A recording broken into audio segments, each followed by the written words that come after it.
In today's video, I'm going to teach you how to add video in Miro. We'll walk through a simple example of adding a video file from your own device into a Miro board, and along the way, I'll point out a few things that will make the process smoother and easier to remember. First, open Miro in your browser or desktop app and head over to a new or existing board.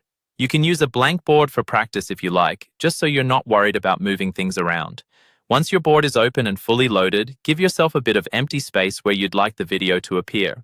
You can do this by zooming out or panning around the canvas until you see a clear area. Next, look for the main toolbar that usually appears on the left-hand side of the screen.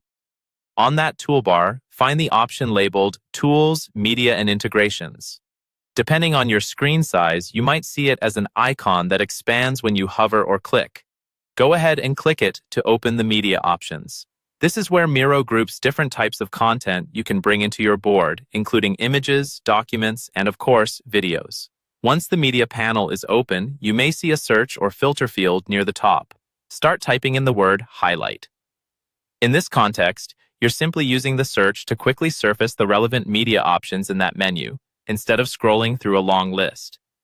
As you type, Miro will narrow down the choices and help you find the option you're looking for more quickly. Now, look for the option labeled My Device and click on it. This tells Miro that you want to upload a file directly from your computer or local storage, rather than embedding a link from somewhere like YouTube or Vimeo. When you click My Device, a standard file picker window will open. Navigate to the folder on your computer where your video is stored, select the video file you want to add, and confirm your choice. After a short upload period, your video will appear directly on the Miro board.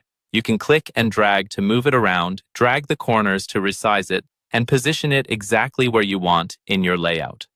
From here, you're ready to play the video right inside the board and integrate it into your workshop, presentation, or collaboration session.